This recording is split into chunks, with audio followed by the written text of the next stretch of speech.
talo falne ya uli o tala lau le teo Polynesia.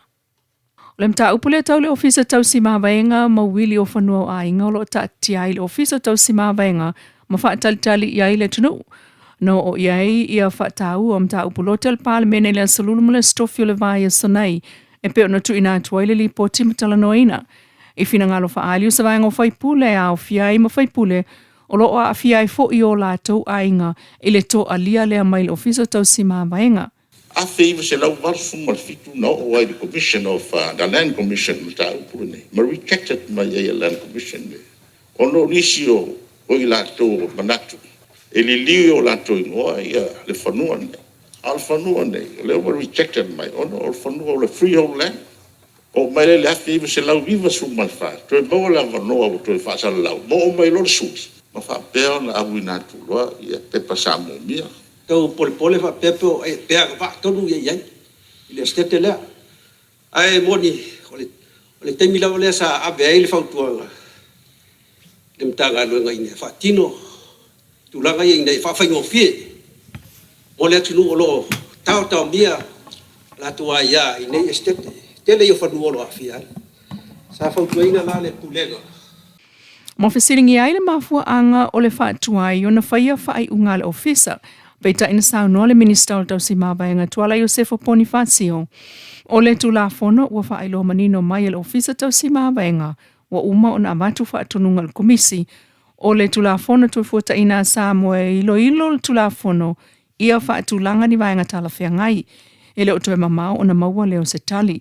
O le isi waenga o titilo ia il tau si mawaenga ia se taimi e wha amutai. E iai tālu sanga o le ewa na toso atili ai ona tele wha le tonu ai o wha atali ainga se wha ai unga. Wa nga ai iai le vaenga o tau si mawaenga mal komisi o tu la fono toe fuata ina e pe on sao no le whiunga sui pale mia. O le minista o tau si mawaenga. O le wha iti tio sa wanga whasanga iti nā mawhanau lea o lo o tau la iai ngā ruenga wha atino o le tau sanga almtanga ruenga o tina amta maita e pe on sao no leisio na pule whatonu. Le tofa autanga vai o live kaio I lungo le itu lawan mtanga ringo tinam tamai ta il nei vai aso. Ia e au fiai, ia le una ia o avanua tutusa, o le gender equality, ia o le tau fio sa wanga ia a fiai, so se tasi e meise tinama tamai tai, ia mawhanau, ia mai datou whaia ia a fianga tu mau. Ia e whapena fo inga luenga mo le tapueina, o le ola a mata o whanau, ma le puipuinga fo e whanau. Ai le ngata idea, ia o le vaenga fuli nei, o lo iai, ia le whaatino ina o po kalame, o le una ia, o le amana ia, o ia tatawa I lātou ia whianga tū mau o soifua. Ia maolea fo iwa awa lātou le whaatino ina o le resitara ina o I lātou e maua le whaamanianga fo I lea tātou mālota I se lau tālai le māsina. Ia mo I lātou ia a whianga tū mau. Ia o le whaatino ina lea, ia o ngā luenga o lo o aia ia tutonu o le tātou, o lo o whaatulanga mai tutonu o le tātou whaatonu fo lau lea. O nisi ngā luenga whaatino, ia o whiai ia le whaamau popoina, ia matapenanga mo le whonotanga a le komiti FOU o tinama tamaitai. O le whaawa wina o ngā luenga I le tātou disability, ia po o le tātou restara lea mo le tuina atu whaamanianga. O le isi ngā luenga telefo e lo tāpena e elmta ngā luenga o le whono wha minista al Pasifika I le tapu eina leo whana witi po le Early Childhood Forum le whaia mai I Samoa I le tausanga nei.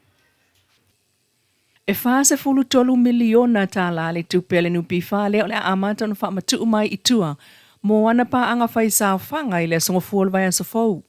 E peon sao noa whaamanino le whiungal minista o tupele au tim ia o fōwele se wa ai.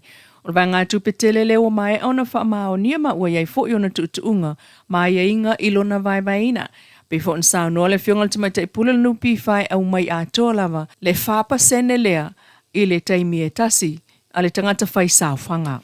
Ia o leo wa mai nga le luilonga le tātou pulenga, tātou waratonga, ia maua whamau ia fo I le tātou komiti whatoa nupi whai.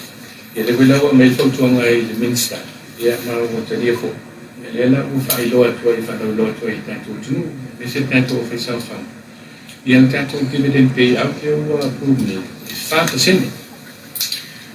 Le 5% whaalwina I le fast, siri le fast $4 miliona TALA. Ia, o se si tanga o tātou pay out ke a fua I le isi mo wala mo ni biya ya fuan fuan just matfalen for temian ni kasan ni Bibon whairoat. Ia o se whailo le lei ia mo tato no pifa. O lo ngā solo le lei ia abenga tato no pifa. Ia me se fo ila le tulanga le lei o lo ia ina whawhenga zonga ina o tato tupe. Ia wa tupe ni whawhenga venga no pifa o tato sawha. Ia lela e whawhenga venga e no pifa. Ia lela e mo maila ka ko dividends. Ia lela e whaasua e whenga o tato no pifa. Le voi la o whailo me le whionga tu me te pule. O le sonfua, le sfululua i le babeao le sonfua, e tala i tatou potu. Amata i lona, mai oia, i le tatou beao lea, le koru whaelo me le whionga me te pule, o le tatou whamoemole nei, ia ngā urunga o tatou potu le whenwhai e, nga winga la le whape, nga direct deposit i tatou bank accounts. E le o toi tali atu mtumu o tatou runga i ole office.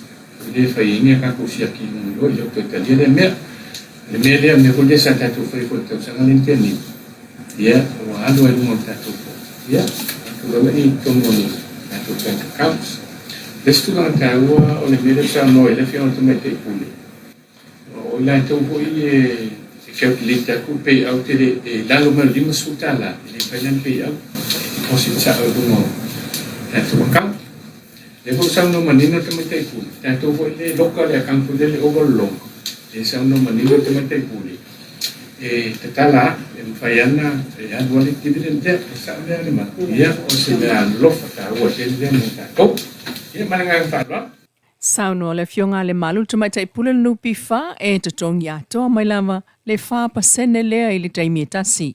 Talana o le nei tula mai lo le tio Polynesia.